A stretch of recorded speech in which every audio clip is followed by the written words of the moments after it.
If tomorrow you were dropped off in the middle of the woods, how confident are you that you would survive? Most people would like to not die if they found themselves in this position. Wouldn't you like to stay alive? It's easy to survive somewhat comfortably if you know how to purify water, build fires, and make shelter.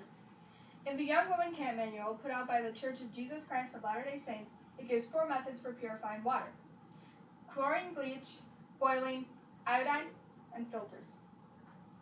For the first method, chlorine bleach, your bleach should be 4 to 6% sodium hypochlorite.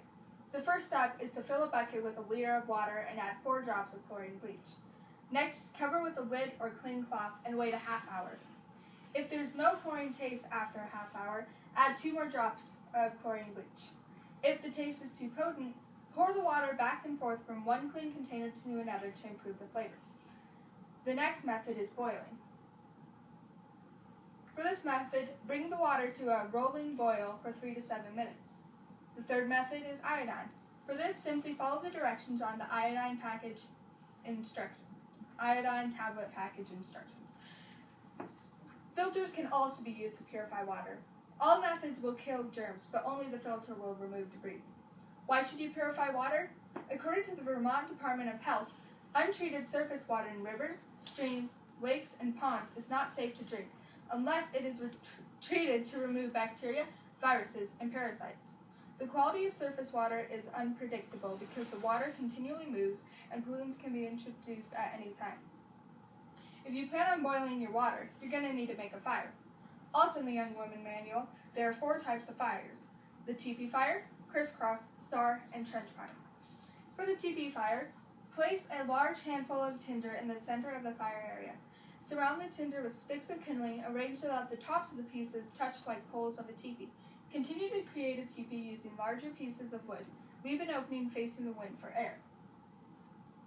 For the crisscross fire, first build a small teepee fire between 2 large pieces of wood laying on the ground parallel.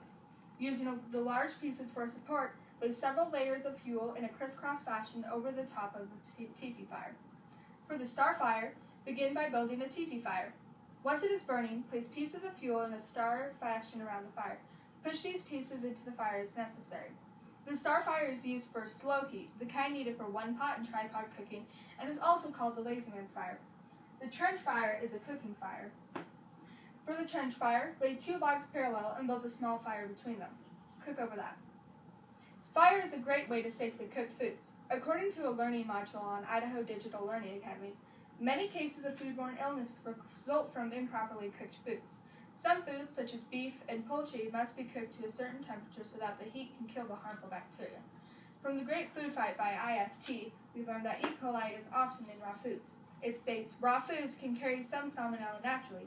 However, thorough cooking usually takes care of it. If you don't cook your food, then, quote, 12 to 36 hours after eating salmonella-contaminated food, it will start causing headaches, diarrhea, abdominal cramps, maybe vomiting.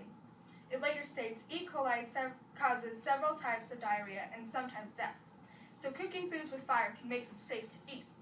With all these types of fires, though, be careful not to burn down your shelter. The Young Woman Manual gives 2 alternative types of shelter, but states that tents are the best type of wilderness shelters. These 2 types are the A-frame and the lean-to. For the A-frame, fold a tarp or plastic in half lengthwise and place the fold over a pole or a rope stretched between 2 trees. Anchor the tarp to the ground with rocks. For the lean-to, tie a tarp to a pole that has been lashed to 2 upright poles. Use ropes and pegs to hold the uprights in place. Anchor the tarp to the ground with rocks. Why should you build a shelter? It's easier to see a makeshift shelter in the woods than one person, and shelters provide protection from the weather. Purifying water, making fires, and building shelters are essential skills. If you know how to do these things, you can survive the woods. Make these skills that you know and can use. Illustrations are from the Young Women Camp Manual.